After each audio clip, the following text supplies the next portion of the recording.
Committee, thank you for joining us today for the Senate Education Committee meeting. We are going to, since we have several guests with us today, we're going to go ahead and we will flip the agenda. And so we will start with discussion and action on bills previously heard.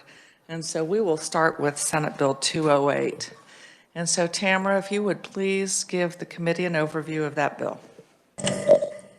Thank you, Madam Chair, and good afternoon, committee. Senate Bill 208 would create the Fairness in Women's Sports Act. Section 3 of the act would require that all teams or sports sponsored by a public elementary or secondary school or a public college or university designate such teams or sports as being in one of three of the following categories: males, men or boys, females, women or girls, or co-ed or mixed. This designation requirement would also apply to any students or teams of any other elementary or secondary school or college or university that competes against a public school or college. Senate Bill 208 further requires that any team or sport designated for females, women, or girls cannot be open to students of the male sex. Under the bill, any dispute regarding a student's sex is to be resolved by a health examination form or other form signed by the student's personal health care provider that verifies the student's biological sex. Section 4 of the bill prohibits any governmental entity or licensing, accrediting, or athletic organization from taking an adverse action against any school or college that complies with the requirements of Section 3. Section 5 of the bill provides the causes of action that arise from violations of Section 3, and I'll be happy to answer any question. Thank you very much. Committee, do you have any questions for our reviser? Seeing none at this time, do we have any amendments for this bill? Senator Erickson. Thank you, Madam Chair. Yes, I do. Tamara, if you have that available.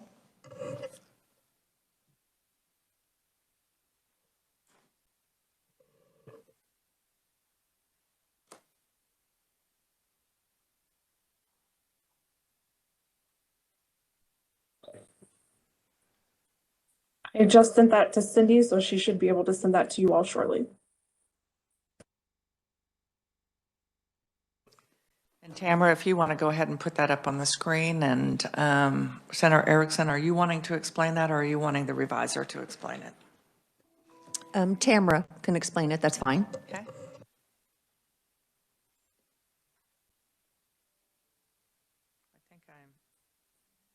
I think I'm hearing our chimes. I'm happy to explain it whenever you're ready, Madam Chair. We are ready, Tamara. Thank you. Currently, Section 3 on page 3 in subsection C, starting in lines 19, addresses how a dispute regarding a student's sex shall be resolved, including a request that the student provide a health examination form or other consent form signed by the student's healthcare provider that verifies the student's sex. That verification could be done based on the student's reproductive anatomy, genetic makeup, or normal endogenously produced testosterone levels. This balloon would strike that language in subsection C, so the bill would essentially be silent over any dispute regarding a student's biological sex. Okay, so just as a clarification, we're striking C 1 and 2. Any questions about the amendment? Senator Petty. Thank you, Madam Chair, and I can either to the maker of the amendment or to our reviser. So does that mean that now, If you could move your microphone. I'm sorry, That's okay. I moved away from it and that was my fault. Does that mean that now the bill is silent about whether there would be any dispute about the sex of the student involved in the sports? I'm a little unclear. Who is wanting to answer that? Are you wanting to, Senator Erickson? I'm happy to answer that. Thank you, Madam Chair. Thank you for that question, Senator. Yes, the bill is going to be silent on issues of resolving dispute After listening to concerns about that, very valid concerns about that section, and looking at documentation that is already in place through Keisha's physical form that parents and a physician have to fill out, that will suffice for the purpose of resolving any dispute. So that's why that was stricken. Committee, any other questions about the amendment?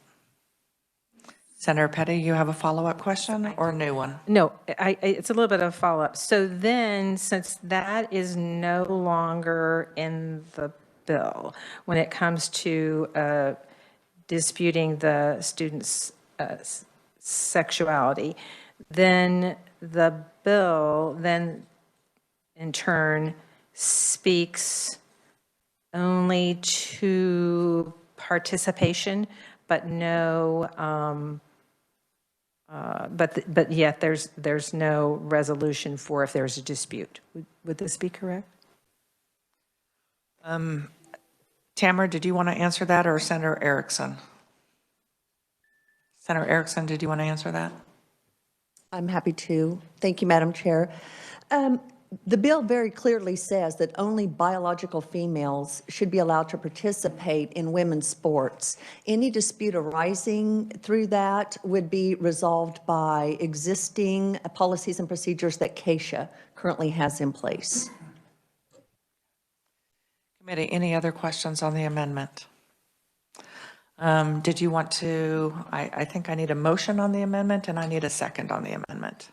Thank you, Madam Chair. I move the amendment. Do I have a second? I have a second from Senator O'Shea. I'm not saying that there's any other discussion. So all those in favor of the amendment say aye. Aye. Opposed? Would you like your, okay, so I have one opposition from Senator Sykes. All others were aye. Committee, I'm sorry. Okay, I'm sorry, I did not hear your utterance. Committee, are there any other amendments to this bill? Seeing none, do I have a motion to either pass out or not? What do I have a motion to pass this out as amended? I have a motion from Senator Gossage. Did you want to make a statement? No. I move that we pass Bill SB 208 out of committee favorably, as amended. Here we go. We have a second from Senator Straub. Is there any discussion at this time? Senator Petty. Thank you, Madam Chair. I just really want to make a statement, and I've taken the time to write it out for myself. I don't believe that this bill is mean-spirited, but I do believe it is terribly overreaching and creating a bigger problem. Bullying has been a #1 discussion issue in this legislative body for years, and we have asked the state board to include it in curriculum, in-service, and reporting. Now, we are setting up a mechanism to support bullying through this legislation. We have an organization that oversees sports in Kansas, KSHSAA, Kansas State High School Activities Association. They did not bring this forward, and this even speaks to elementary sports. Now, this piece that I'm mentioning here has been removed in this legislation, but I'm going to say it anyway. As the bill was written, anyone could come forward challenging the sexuality of a student. Okay, I'm going to your finish. statement is going to be on what we just passed. So if it's not in there, move on to the next portion of your statement. Okay. So we have bullying and humiliation that I don't know that is included in this bill. I'm just going to relate to you a situation that happened in my own family's background. It's not exactly the same, but my daughter. Senator, Okay. I think You're editing what I'm saying? I'm not editing what you're saying, but I think that even Senator Dietrich would be willing to recollect a time in which we are not debating the bill because we are going to be voting on the bill. And I think that that is more for the floor debate. So if we could just focus on where you are with regard to, so save that stories and how it's impacted you and your family for that floor debate. I think we've heard stories here in this committee before, so I will say that I I think that the committee is an opportunity to make statements about our feelings about things and to relate them. I would agree the floor is as well, but I will go along with the chair's decision. I'll stop there. Okay. Senator O'Shea. Thank you, Madam Chair. I just want to share that I debated with providing an amendment that would take into consideration the anti-bullying and ultimately decided not to bring the amendment. I don't know that we can legislate bullying, but I fully hear the opponent's concerns about it, and I just want to offer that I'm open to conversation about that at any time, and if we think that's a topic that we can bring up in another setting, I just want to offer myself to be available for that conversation. Thank you. Thank you. Senator Sykes. Thank you, Madam Chair. I won't be supporting this. I'm sure it's not a surprise to many. I need you to speak into the microphone. Sorry, I will not be supporting this. I'm sure it's not a surprise. I just look even at on page 3 where it says based on biological sex, and I know many of you probably received this, but it's the myths of biological sex, and many who oppose transgender rights believe that gender is determined solely by biological sex, but biological sex isn't as straightforward as they likely think, and there's no one parameter that makes a person biologically male or female. In fact, many conditions make assigning a biological sex quite difficult.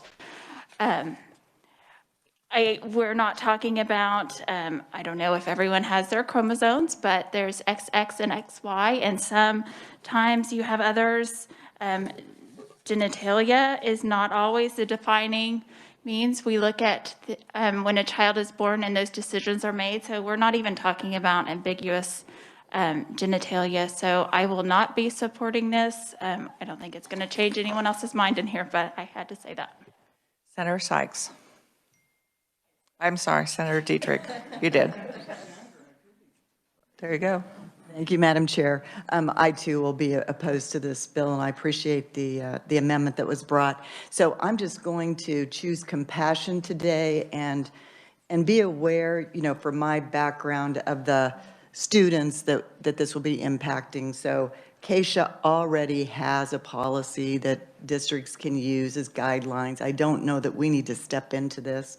And NCAA also has a policy that's pretty clear. And this doesn't really seem to be an issue in Kansas at this point in time. I just feel like I want to choose compassion and local control today. So I'll be a no. Okay, and I'm not taking that you're saying all other senators don't have compassion? Okay. Anyone else? Senator Straub, did you want to speak on this? Okay. Seeing no other hands to speak, all those in favor of passing out Senate Bill 208 as amended, say aye. Aye. Opposed? No. Do the no votes want it recorded? So I have a no from Senator Petty, Senator Dietrich, and Senator Sykes. Did I miss anyone? No. That bill did pass out favorably, and we are now going to move on to our briefing for today. And we happen to have Neil Kingston with us. Neil is the director of the Kansas University Achievement and Assessment Institute. Neil, we are so happy to have you here. I've actually had the privilege of speaking to Neil on, I think, 2 different occasions. And Neil, would you kind of start off with just a little background of what it is that occurs at the Kansas University Achievement and Assessment Institute? Certainly. I'll speak for a bit.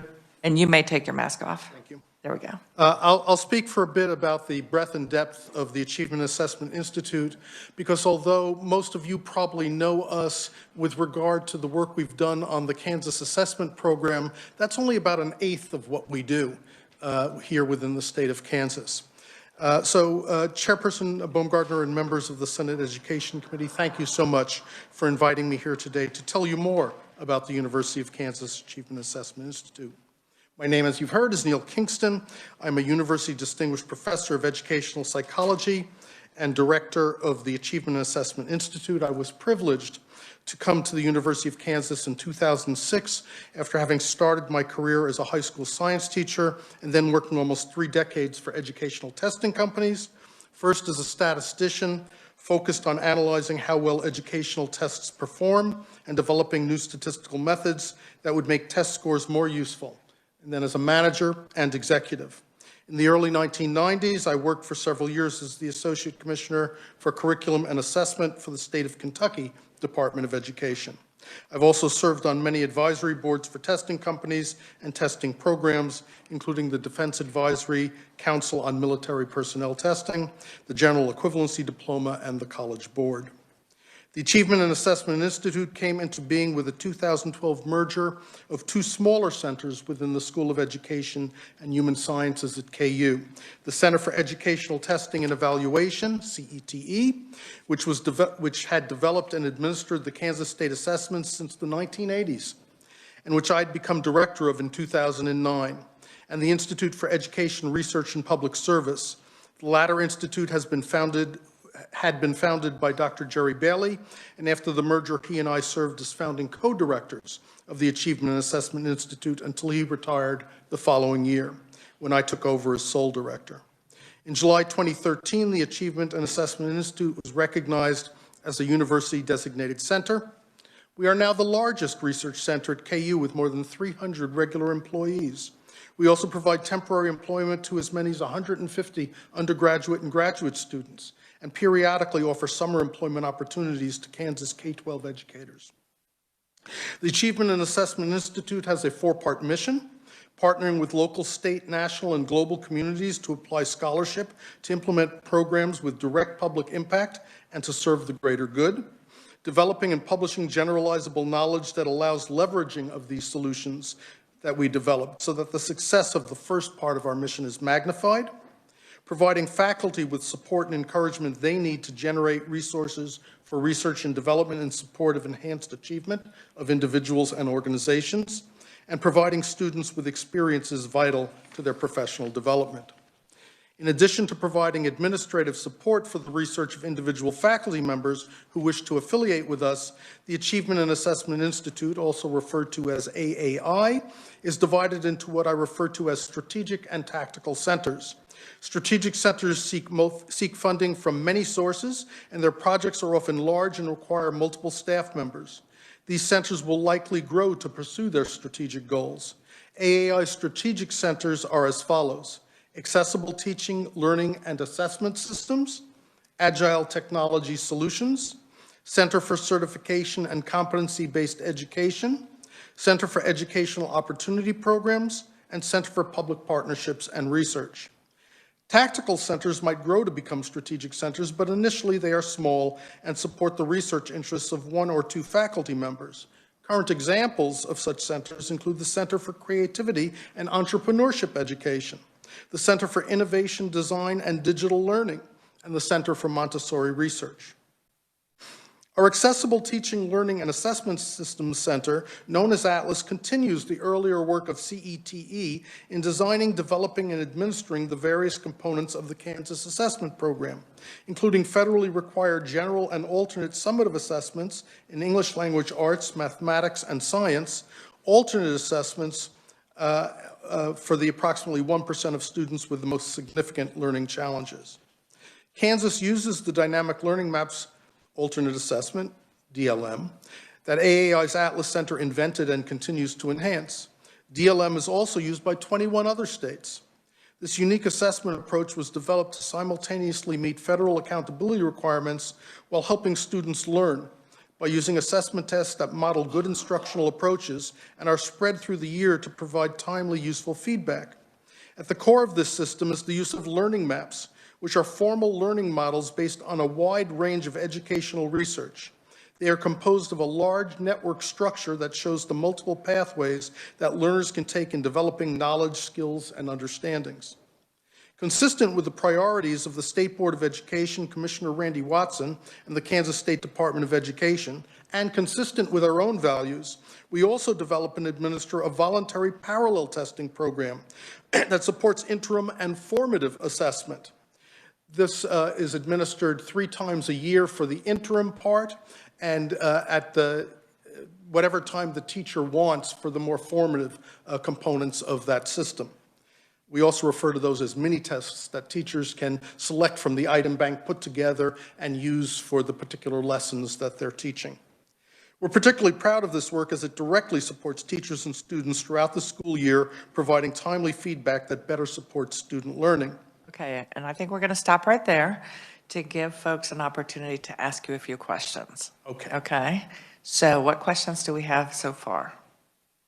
I'll just go ahead and jump in. So talk to us a little bit about that parallel testing program and explain what those formative tests are as well as what those interim tests are. The formative tests are an item bank that contains items in English language arts and in math, and that teachers can select and use any time of the year they want as they are working on the instruction of their children. There are multiple uses that can be made of this, good, well-research-based, and used by teachers in Kansas. For example, before you teach a lesson, you might want to know where students are. Are they missing some of the precursor skills they need to be prepared for the lesson that you're about to teach? So you can use it that way. Alternatively, you might have finished the lesson, or you might even be in the middle of the lesson and just want to see, are students figuring out what it is that you're trying to impart? Or there's some common misconceptions that are going on, so you need perhaps to go back and reteach parts of the lesson. So that's the formative part of it. The interim part of it is 3 times a year, roughly every quarter, we make available a more secure version of the test. The formative parts aren't kept secure because they're not high stakes. Decisions about individual children aren't being made. Decisions about instruction are being made for the most part. But the interim parts can allow decisions to be made about students. Has a student fallen so far behind that they need some special support and that the school district or the individual school or the teacher needs to provide to those students? And we are contemplating, working with the State Department of Education, whether there might be a way in the future to get approval to use an interim system instead of putting all the weight on that 1 or 2 days at the end of the school year, to instead gather the information throughout the year in those 3 parts, and then use that to make accountability decisions that are required for federal purposes. And then similarly, of course, that could be done for state purposes. But we don't want to add extra tests. What we want to do is keep the footprint of testing as small and focused on supporting teachers and students as possible. And it is the belief, I believe, I shouldn't speak for the Department of Education, I'll say it's my belief, that that kind of system will better support students, and we hope eventually also support any federal requirements. But by keeping our focus on the students and their learning first, and on accountability, again, speaking for myself, on accountability second. So when we talk about the three time a year available interim tests, are those all to be administered online? They are all online, although there are mechanisms for students who might have challenges with taking tests online, at least in the pre-COVID days when students might be needing to do things from home, which raised extra challenges. So it may well be that if a student needs particular form of assistance, that could be provided in the school so the student is not doing it online themselves, but the teacher might be asking questions that are then transferred into the system. I don't know currently where we are with this. I know it's been done for the end of year test, and I see no reason it couldn't also be done for the interim tests, that we were able to get printouts of the areas that don't require computers. So it's a less robust test, it's a less comprehensive test in terms of the different modes, different ways of asking questions, because we can't do it on the computer, but for some students that might be what's necessary. There are also issues that one of the things we're particularly proud of with the system, the computerized system that we used called KITE, which originally stood for the Kansas Interactive Testing Engine, but now just stands for KITE. So I kind of liked that acronym. I like it too. But in any case, we built in lots of accessibility and support options for students so that they don't have to do things in one way. Whether it's something as simple as students who have issues with contrast. So there are a family of vision issues where you need very high contrast to be able to tell the difference between things. And so we have modes that you can turn on based on what, whether it's an individual education program or the teacher, him or herself, to make that more accessible. Reverse color. We have text-to-speech so that students who have challenges visually reading something, vision challenges, reading something can be provided in a different modality. Of course, there are issues associated with what is it you're measuring. If you're trying to measure whether someone can decode text on the screen, reading it to them is not the same thing. So you have to, and there are policies around all of these things. So you have to decide what it is that you are trying to accomplish. Large print used to be an issue in testing. It used to be that there would be a regular print size booklet. It would typically be around a 14-point font, and then you'd have large print for the students who needed it, might be maybe a 24-point font. But student vision is a continuum, and 24-point font wasn't large enough for some students. And so with the computerized testing, there are accessibility options, so you could, in a school, project it on a wall. So now we have letters that are 6 inches high, if that's what a particular student needs. And one of the things that, again, speaking for myself, has always been very important to me is to allow students to be responsible for their own test taking, their own learning as much as possible. So rather than having a human being help a student always, what are the cases where we can have the computer help the student? Another example, and I may be telling you more than you want to know, but I get excited about these things, is accessibility for students with motor disabilities. There are students, whether it's cerebral palsy or some other kind of issue, cannot use a regular keyboard. Well, there are things called one-switch systems and two-switch systems that allow even very limited mobility students to still be the one who is in control of that testing experience. And so we build all of these capabilities into our system to support all of our students. With regard to the interim tests, are those still free? Yes. Love that part of it. That's always been my favorite answer. To me, the notion of having it available and online throughout the year so that they could have 3 opportunities before the state assessment. Oftentimes, these kids are not taking tests online when they're in the normal face-to-face classroom. So this creates that comfort level of they've done this before, done this before. Obviously, you know, at some point, we would like you to be able to send us in the next day or so how many of our school districts are actually using those interim tests. Because to me, these are a tremendous tool, particularly with schools coming back. We're hoping in the fall, all schools will be back face-to-face. What better opportunity to do that quick check of where they are is going to be that very first interim testing opportunity. So is it made available at the start of the school year and you change it up each quarter? Or is there a smaller window like with the state assessment? So the window is fairly wide, but I'll also get back to you with what the windows are. The window doesn't start on the first day of school, though. Among other things, we need the official enrollments to be set for the school. That happens about 3 weeks or 4 weeks into the first semester. And then when we have those data, sometime after that is when the first window is available. In order to facilitate schools making comparisons from one year to another to have some ideas to how well they are doing, it's useful to, for a school to within the window choose one period of time so that you don't one year do it the very first day it's available and the next time the very last day that it's available. That would be somewhat misleading. Okay. I know that Senator Petty has a question, and then Senator Straub. And then we'll go to Senator Sykes. Thank you, Madam Chair.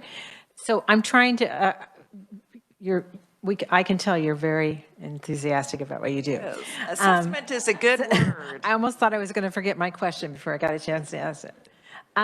So are the pre and post tests tied to the dynamic learning maps? Are they tied to the Kansas assessment? So this interim system we're talking about is the Kansas Assessment Program.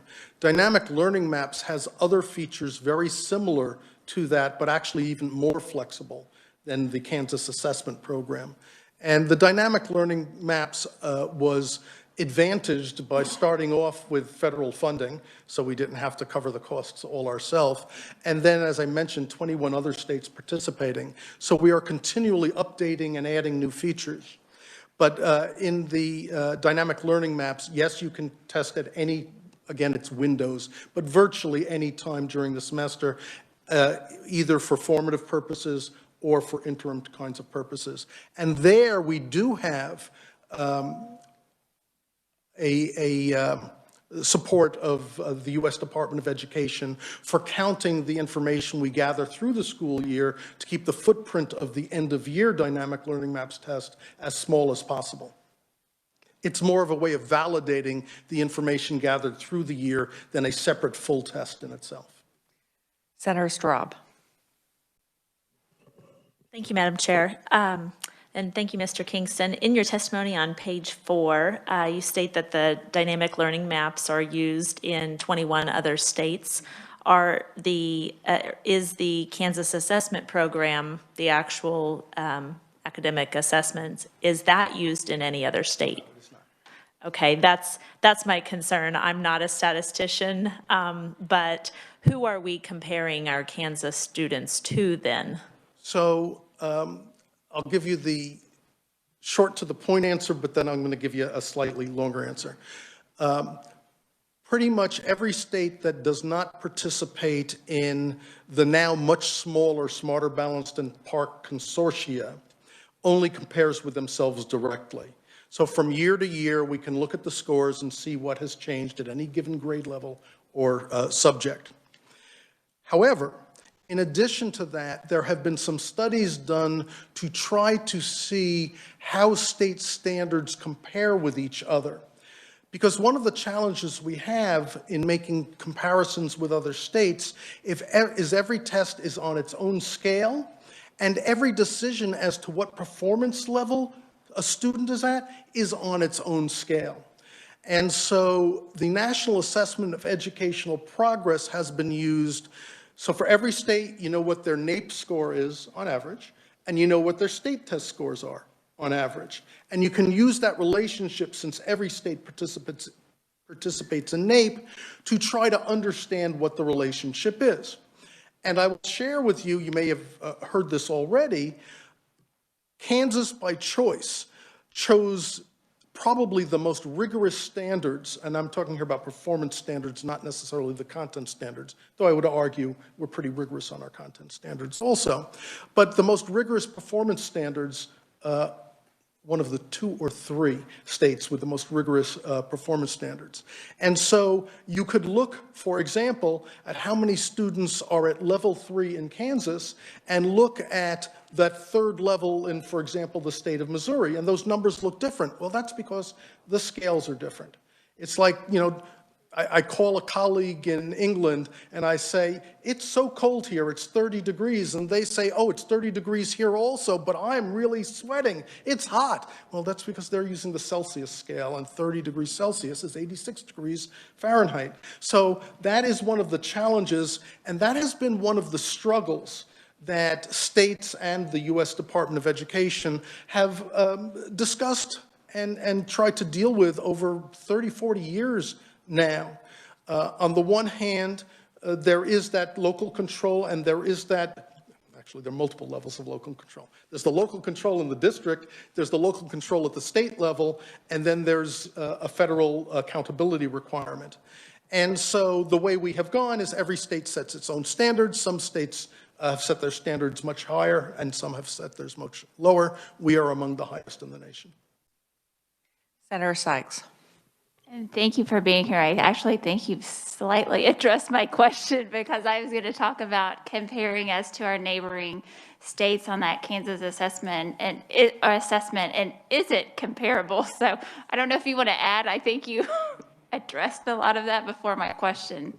I'll just add that you can't directly compare any two states that have their own testing programs. You have to do it through some intermediary, like the National Assessment of Educational Progress. Senator Straub has a follow-up. Sorry, thank you, Madam Chair. I left my mic on. Another follow-up question as a parent that does review, my daughter's test scores. I find some trouble with some of the way that the way that results are posted.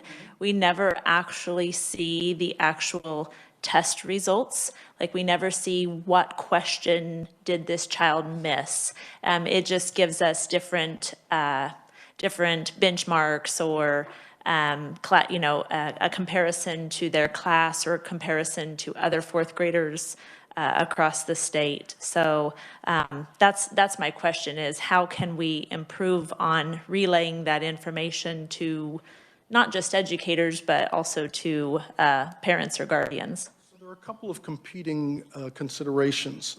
Let me start by saying, and not every expert in measurement agrees with this, but I agree that being able to see the actual items that students responded to in their responses is probably the best way to go. But it costs 2 to 3 times more for what's already considered to be an expensive testing program. Though I will say, Kansas is, to the best of my knowledge, is one of the 2 least expensive testing programs in the United States, and by a fairly large margin. Just to digress very briefly, I remember when a report was put together to try to encourage people to participate in Smarter Balanced at Park. They listed all of the costs of different states and then said what it's going to cost. They left Kansas out. They intentionally left Kansas off the list because it would have skewed the numbers too low for the argument that they were trying to make.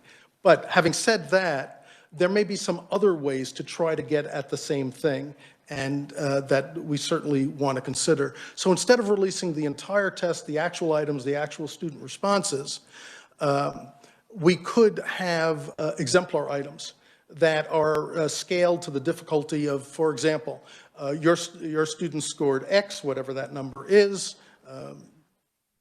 212, I don't know. And students who typically score 212, here's some examples of items that they usually get right. Here's some examples of items that they usually don't get right. That's another possible way we can get at it. Now, it's still more expensive than what we do now, but less expensive than releasing the entire tests. Senator Dietrich came up with a follow-up question. Yes, thank you very much. And I really appreciate you being here. I've been retired for a few years, so I've kind of lost some of my knowledge of the testing program. So thank you. You've done a great job explaining it. Do we, and when we're creating the content for these exams, these assessments, is there a plan to correlate to the content of the ACT? Not to the content of the ACTs, to the content of the Kansas State standards. So the curriculum standards are what we correlate with. The ACT has done their own correlational studies with Kansas content, although I might argue some of it serves their own self-interest, and I might not judge it quite as positively as they do. But there's a second question hidden. Are they aligned? They're not directly Regardless of who aligned, did but it. there is overlapping relationship in both English language arts and in math, and much less so in science. Thank you.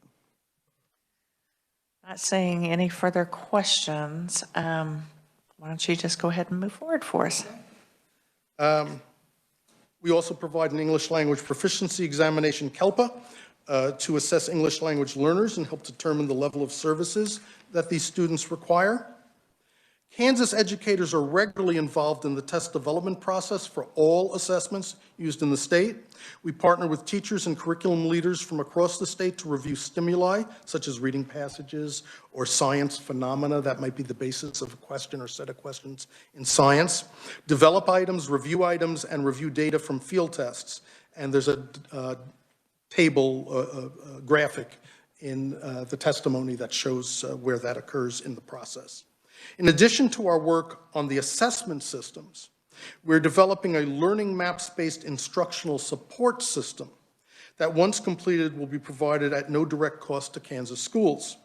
This system advises teachers how to determine if there are unmastered precursor skills blocking their mastery of current instruction, and informs teachers about common student misconceptions and how they might diagnose and remediate those misconceptions as part of instruction. It's not about sit-down tests. It's about that process of observing and asking questions of students in the classroom while you're doing instruction. The Enhanced Learning Map tool will make it easier for teachers to meet the individual needs of different students. In other words, to personalize their education without multiplying the amount of preparation required of teachers. We're looking forward to working with our partners at the Kansas State Department of Education to continue development of this tool in coming years. Our Agile Technology Solutions Center, also known as ATS, develops the software, the KITE system that I mentioned before, that we use to support the development and administration of our assessments. But it also provides free to Kansas schools a survey and observation tool for smartphones and tablets called Survey Solutions. Now, observation tools are used sometimes in either for research purposes, but that's not what schools typically are going to use it for, or for observation of what's going on in classrooms to give additional feedback, especially in special education, of students and what they're doing. And so a teacher or a para could have open up the application on their phone and keep track of how many times a student gets out of their seat when they're not supposed to, or how many times a student reads something correctly, and all of those different kinds of activities. So we're talking to districts now about how to support their use, again, at no cost to the district. We've also created a parents portal for Kansas parents and guardians to access the current and historic interim summative and CELPA test scores of their children, and I don't know if it's being used yet or will be used soon, but I'm very interested in how that's going to help parents and families have a better understanding of what's going on with their children. ATS also provides testing services for Project Lead the Way, a prominent national STEM curriculum provider, which does have a sizable footprint in Kansas. Working closely with Project Lead the Way staff, teachers, and members of the business community, ATS developed 15 assessments that we administer in all 50 states, and as of this year in 2 other countries. Our newest center is the Center for Certification and Competency-Based Education. C3B is AAI's newest strategic center. We were lucky enough to lure former Kansas Commissioner of Education, Diane DeBacker, back to Kansas to direct this center. There are 4 parts to our vision for the future of higher education, and this does connect back to high school also, because what we need is better communication throughout the education process. Students have the flexibility to learn anywhere, anytime, and at any timeline, which means there may be things students learn while they're in high school that they ought to be able to get credit for, and not just through advanced placement exams, but whatever it is that they happen to have learned. Students earn credits for experiences that came from military service, civilian workplaces, hobbies, or self-study, allowing them to save time and money in pursuing their degrees. Businesses understand better what students know, and students understand better what businesses need, and thus we provide students with more control over their economic futures and businesses with greater certainty to guide their investment in human capital. And throughout all of this, KU applies its intellectual resources to continually improve the science of student learning, first at KU, and then making these tools and approaches available to other universities, both in Kansas and beyond, and bring revenue in through grants, service agreements, and products to continue to fund new advances and keep us at the forefront here in Kansas. We're just starting conversations with a variety of groups, including Enterprise KC, Fort Leavenworth, and the Kansas Department of Commerce, about how we can work together to these mutually important ends. We will be expanding those conversations across the state. We know from discussions we've had so far, as well as from the research reviews we've done, that mastery of many of the skills that are most important to life after college, or life in the workplace if you didn't go to college. Skills like critical thinking, ethical reasoning, creativity, and teamwork are not visible in college transcripts. and are often taught across many courses, so we're planning to take what we've learned from our various learning map projects and apply it to these more complex competencies so we can make these learning outcomes visible. AAI's Center for Educational Opportunity Program, CEOP, is home to educational equity and opportunity programs that support students in reaching their academic, financial, social, and career goals. Partnering with Kansas school districts and communities, CEOP, across 23 sites, administers 15 federally funded grants that support thousands of middle school and high school students whose parents did not complete college or who are from low-income households. While several CEOP programs support KU students or adult learners, in the interest of space and time, I will not describe them here. Many of them, however, are in support of students or teachers in school districts. If school districts are interested, CEOP can pursue funding from state, federal, and private sector entities on their behalf, and if funded, implement innovative and engaging student and teacher programs. Following are some examples of programs we implement in different Kansas counties, and I'll not read the list out to you, but right now we're doing work in Franklin County, Leavenworth County, Shawnee, Douglas, and Wyandotte. By employing early interventions, these programs provide support to help Kansas students remain in school and take rigorous classes. Through one-on-one meetings, workshops, hand-on experiences, teacher professional development, and family activities, students are empowered to pursue post-secondary education, including certificates, associate degrees, and bachelor's degrees. In addition to these federally funded programs, partnerships are secured to provide additional opportunities for students. One example of this is the TRIO Upward Bound partnership with the Army Educational Outreach Program, which enhanced Upward Bound summer camp by allowing students to learn firsthand about STEM studies and careers from college students and professionals, while an academic component better prepares them to pursue STEM majors in college. We're also working with John Deere to find out how they can help us help students and help districts. CEOP's combined expertise in educational opportunity programs and evaluation methods allows us to indirectly support additional Kansas K-12 students by serving as program evaluators for their service providers. For example, we partner with Wichita State University as evaluators for Gear Up programs serving Wichita Public Schools. AI's Center for Public Partnerships and Research assists partners to address complex social issues by providing services in 5 main areas: research and evaluation, systems development, professional development, technical assistance, and performance management systems. CPPR currently benefits from more than 50 grants in the areas of early childhood, child welfare, child abuse prevention, K-12 education, and at-risk families. It has extensive experience with state, federal, and community-based organizations to drive research and innovation and to build capacity. Within Kansas, much of CPPR's work is with the Kansas Children's Cabinet and the Kansas Department of Education on the 3-year preschool development grant and Kansas All in for Kansas Kids Strategic Plan. This plan is the state's vision for prenatal through age 5 and provides a blueprint for mixed delivery services in which all children can thrive. CPPR provides visioning, project management, facilitation, adaptive technical assistance, and evaluation. CPPR plays a lead role in the establishment of the Early Childhood Integrated Data System, ECIDS, and the Kansas Early Childhood Data Trust Agreement. Another important project is the Ages and Stages Questionnaire and Kindergarten Readiness. For this project, we and KSDE have partnered to implement a statewide system for developmental screening using this tool.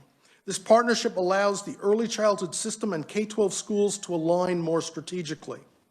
CPPR is also part of KSDE's 21st Century Community Learning Centers initiative. CPPR provides technical assistance in 96 Kansas sites to increase program quality, enhance enrichment opportunities, and outside of the school day, and promote professional development. We anticipate this will expand to 120 Kansas sites in the near future. Lastly, AAI is more than the sum of its constituent centers.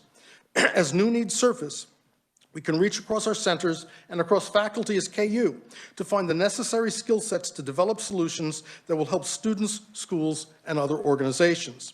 We can identify and partner with external experts as needed to meet those needs.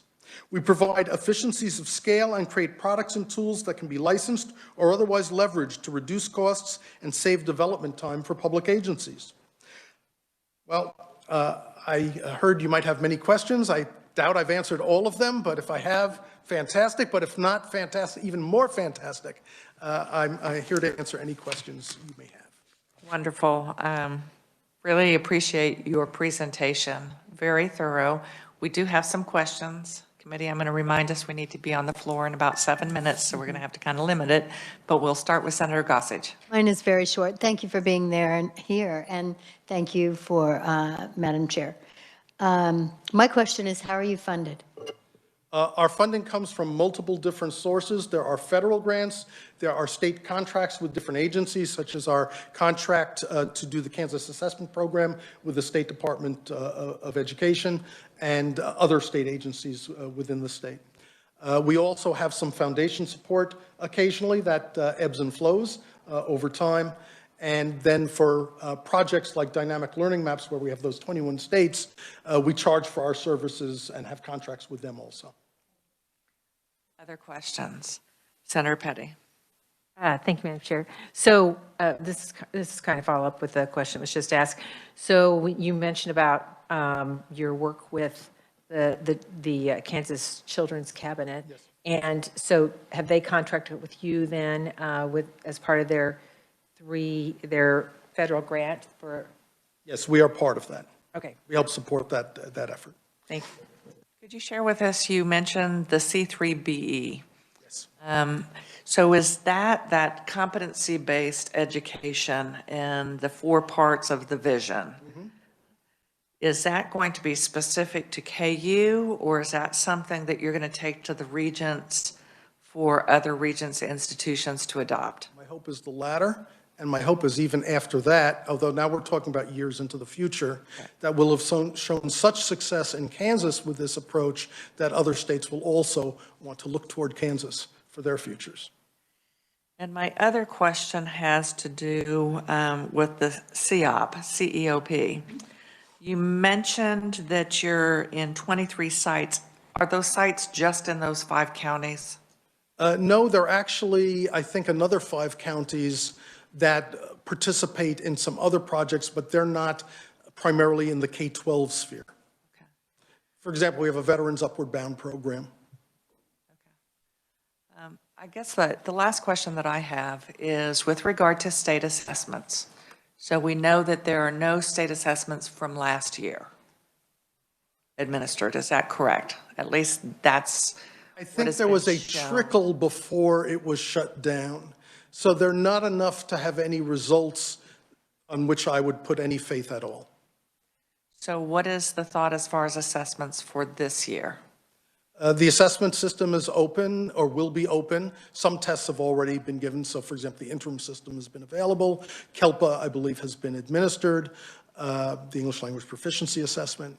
And the window for the end-of-year assessments has been announced. I don't remember exactly when it is, but it's coming up soon. Okay. Committee, we have asked that he would provide us that information with regard to interim tests. Are there any other pieces of information you would like? Yes, Senator Straub. Thank you, Madam Chair. One last quick question. When was the KAP program first implemented? So that's a good question. 7, 8 years ago, maybe? 7, 8 years ago is when the name changed to KAP. And that was consistent with a new set of standards had been adopted at that time. Okay, I just remember there were some issues the first couple of years with actually implementing the test for a couple of years, and now with missing last year, how many actual years of testing do we have complete data for? So with the word complete is a challenge. Trustworthy data is what I'm going to translate that as. So I would say the only year that doesn't have trustworthy data is last year. Even with the problems we had in the 2 years that you're referring to, we, at least at the state level, were able to make, I think, valid inferences as to what was going on. That means that you don't just take those scores from those years at face value, but that they're in a range of what we would have expected, that they are consistent, and that's my response. And with that being said, I do want to remind the committee, Dr. Kingston did provide us with 2 sample questions. That is in your testimony. You might want to look at them at the different grade level. I'm assuming you all got both of those math questions right without even looking at where the little check was. But I do want to thank you so much for being here. Your presentation was excellent. It was thorough. I've never known anyone to be so excited as with regard to assessments. But assessments are actually a very positive tool, and I really appreciated that you started with the different ways in which an assessment can be used beforehand, just to see where is the class on this particular topic. In the middle, do they all have it? We can move forward, and at the end, and that's exactly what it's supposed to be. It's supposed to be that checkpoint of just seeing where individual kids and a class as a whole are. And so thank you for sharing your enthusiasm and your love for assessments. Yes. Senator Petty. Well, you made that about how he's so excited, but who used to come talk about assessments? Who came a couple of years ago? It seems like it's tied to that field, because I can't think of who it was, but he was always overly enthusiastic. And from your Years ago. Yes. So not trying to say how many years exactly, but Dr. John Poggio used to also address he this. was so you didn't think he was That was before my time. okay. before my So see, I'm dating myself, but he was, so it comes with, I think it must come with KU. I don't know. Well, I'd like to take credit for KU or take credit. I think you can take credit for they have picked the right person to be in that position of leadership. So I can't speak for your predecessor, but I can speak for you today. So thank you so much for sharing your information with us. You're welcome, and anytime you want me back, just let me know. Be careful of what you wish for. Many thanks, and our committee meeting is adjourned.